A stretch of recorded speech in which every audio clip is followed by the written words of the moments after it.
बरोबर शिवते सांगतो काय म्हणतोय समजत नाही म्हणतोय का तुला सारखं पण होतं की काहीतरी बघ वर्गात शिकवत असताना तुला समोरचं शांत बसत नाही काहीतरी थोड्या चालू असत त्याच्या है ना दिसत नाही म्हणून तुला मी इकडे बसवले समोर तुला समजेल म्हणून बघा वाचा एक बाक बाक म्हणजे बेंच बेंच हा इंग्रजी शब्द आहे त्याला मराठी शब्द कुठला बाक एक बाक व एक स्टूल यांची किंमत 1525 1525 आहे कळलं एक बेंच आणि एक स्टूल यांची किती किंमत 1525 सारखं सगळेजण बाकापेक्षा स्टूल 425 रुपयांनी स्वस्त आहे काय आहे बाकापेक्षा स्टूल 425 रुपयांनी स्वस्त आहे तर दोन बाकांची किंमत किती बाकांची विचारली किंमत किती दोन आणि आपल्याला पर्याय दिले 975 रुपये 850 रुपये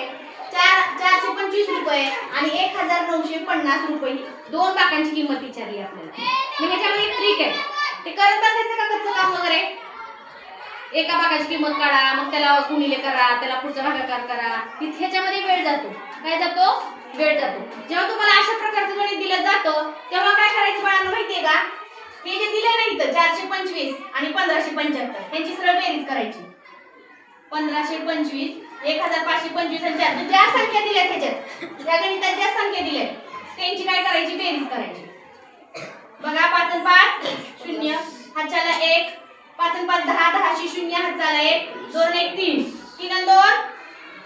5 5 आणि 4 9 आणि 1 हे तुमचं उत्तर आहे का पर्याय बघा बरं 1950 रुपये आहे का पर्याय कितवा पर्याय तो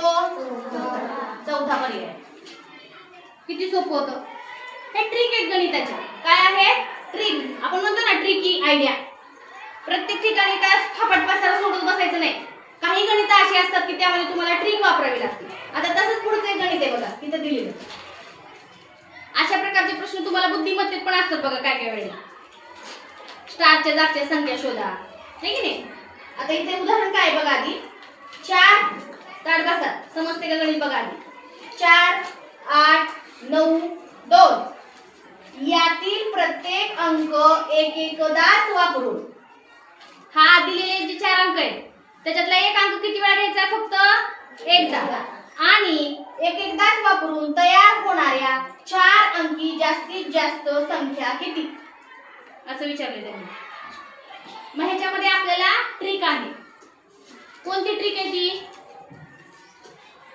तर ट्रिक अशी आहे की किती अंकी विचारली बाळांनो तुम्हाला तिथे लक्ष द्यायचं किती अंकी विचारली 4 अंकी विचारली आणि अंक दिलेत हे बरोबर ना मग त्या प्रत्येकाच्या अंकाची जर संख्या काढत बसायच्या तर ते लय फापट बसतात ना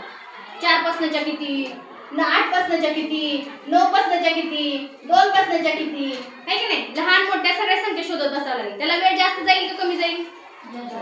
मग आपल्याला काय करायचंय असल्या गणितांमध्ये मी लिहायला वेळ देणार आहे परत हा तेव्हा तुम्ही सोडून घ्या आता लिहू नका सगळ्यांनी समजून घ्या तर अशा गणितांमध्ये काय करायचं जेवढे अंक विचारलेत ना म्हणजे 4 अंकी विचारली ना तर 4 च्या सगळ्या मागच्या संख्यांचा गुणाकार करायचा म्हणजे काय करायचं 4 अंकी विचारली म्हणून 4 च्या आधी कोण येतं 3 त्याचा गुणाकार गुणिले 3 च्या आधी कोण येतं 2 गुणिले झालं तुमचं उत्तर तुमचं काय झालं फक्त 4 अंकी विचारले म्हणून 4 च्या आधी जेवढ्या संख्या त्या सगळ्यांचा गुणाकार करायचा 4 त्रिक 12 12 दुने 24 किती उत्तर आलं 24 24 एके 24 पर्याय क्रमांक 4 हे झालं तुमचं उत्तर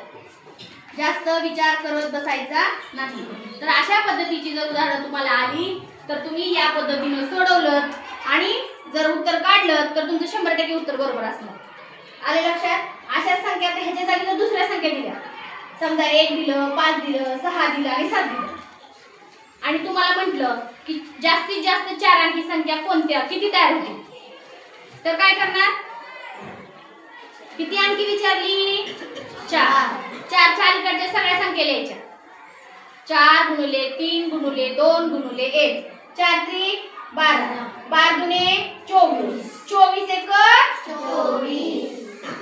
बरोबर आला। मग हे पर्यायात आपले उत्तर आहे 24 म्हणून आपण पर्याय क्रमांक 4 ला गोल करणार आहोत। किती जणांना समजलं? आवडली काही गणित? भविष्यात येऊ शकतात ही अशा प्रकारची गणित म्हणून सराव घेतला मी। तर आता काय करा, छानपैकी गणिताची वही काढा आणि वरती नाव द्या स्कॉलरशिप आणि नवोदयसाठीची गणित आणि हे एक एक गणित लिहून काढा आणि उत्तर मात्र मनाने लिहा। आता समजलंय ना तुम्हाला? बघून लिहू नका। तुम्हाला काय समजलंय ते उत्तर तुमचं तुम्ही लिहा, प्रश्न तेवढा बघून घ्या, ठीक आहे?